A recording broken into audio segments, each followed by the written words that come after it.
Hey guys, Rick the Huge here, and I'm going to be showing you the powers of a CO2 gantry.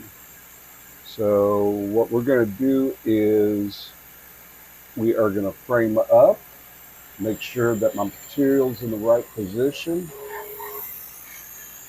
and which it looks like that it is. And now that it's stopped, I'm going to make sure that the height is the right amount, and it is. And now we're going to go ahead and start.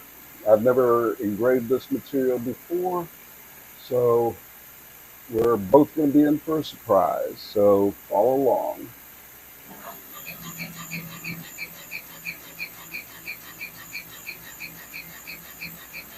Now, according to calculations, this should take about 2 minutes and 7 seconds approximately.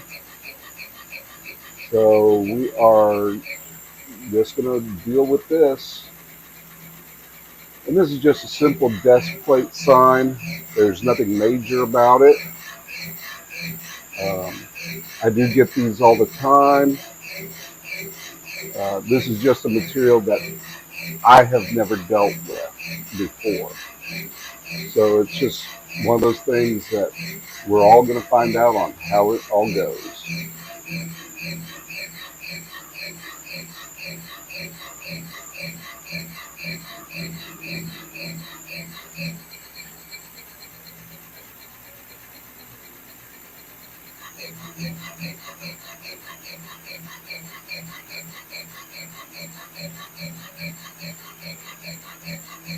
Now this is going to be an engrave and a cut.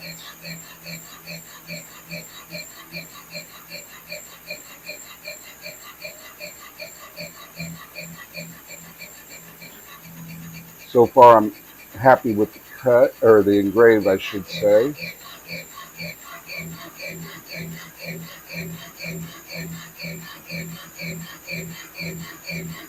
Now you'll notice that it looks a little fuzzy there, and all that is just residue from the engraving process. It's not that big of a deal.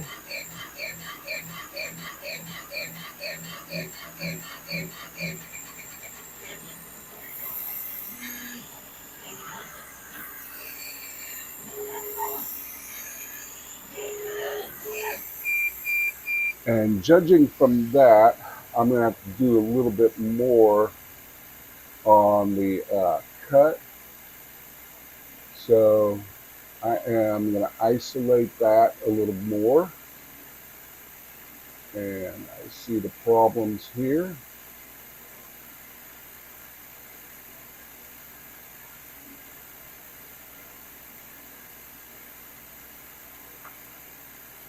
And this is one of the general things whenever you're not sure as to what all's going on.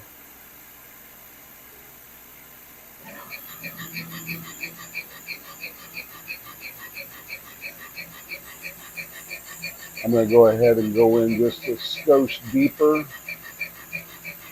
But if this is all messed up, the reason why it's more towards the top end is so that I can,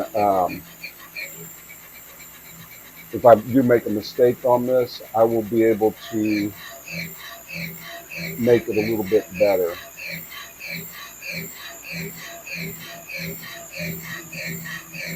And I have a second chance to succeed on this. I mean, realistically, I do have enough room down in this area so that I can go ahead and improve on it.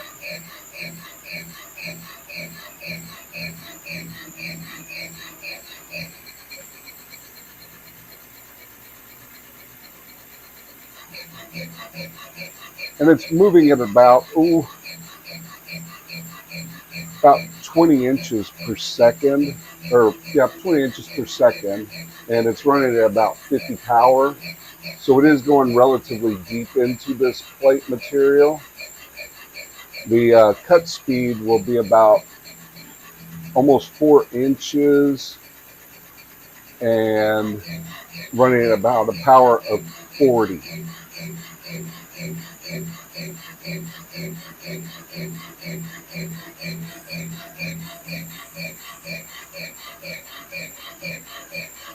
Now the depth is good enough on this, so I'm not going to worry about the depth anymore. When it comes down, if I have to recut.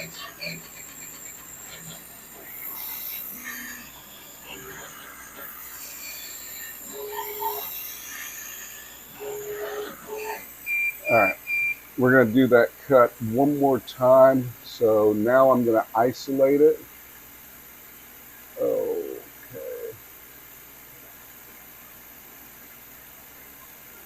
So we're going to no output on the black, no show.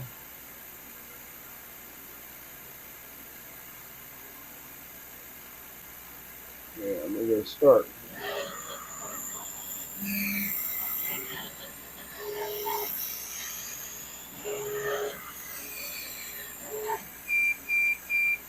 And we'll do it one more again.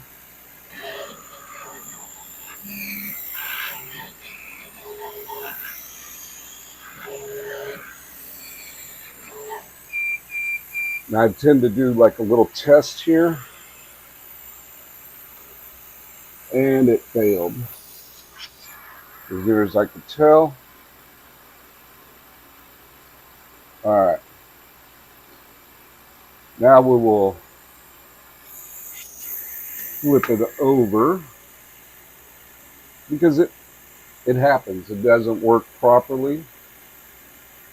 So we'll scooch this over just a bit.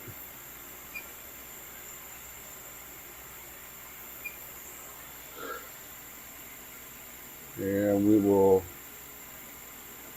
output, show that. And then on the red,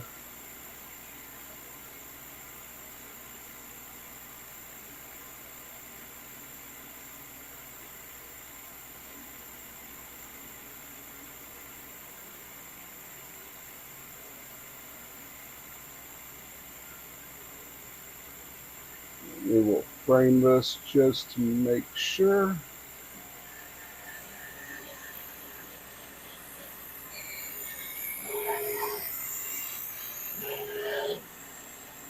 And we like that.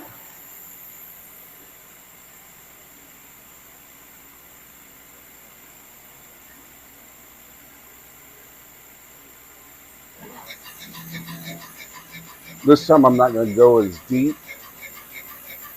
And again, even for someone as seasoned as me, this is, failure is always an option. Always have extra materials, or have it properly sourced for just in case.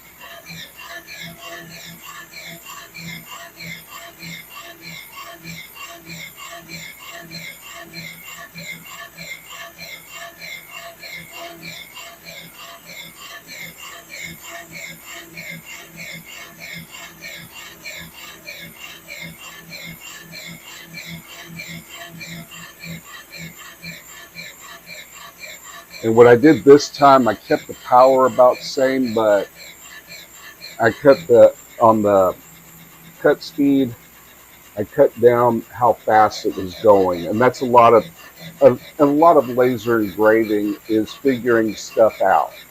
You always have a starting point, and even if I were to do something like that, to give one of y'all the actual power, speed, what have you, the settings required to do whatever, there's still going to be some differentiation as far as that is concerned. So everything has to be tried out, has to be checked, has to be, tested, because every machine is different. If me and the person that had the same machine, which is an AP Lazer CO2, And you can see how slow this one's actually going. And I will probably run the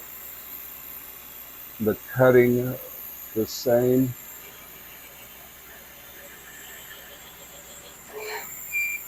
Let me do it just for safety's sake.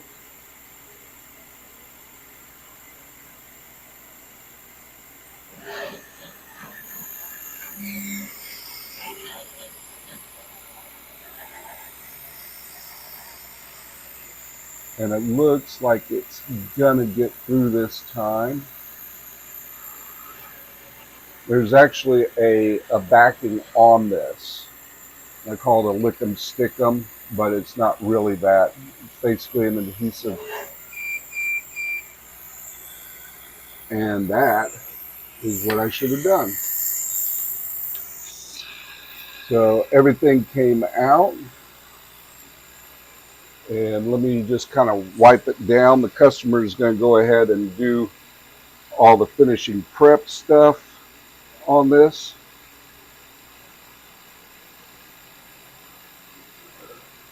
I think it looks great.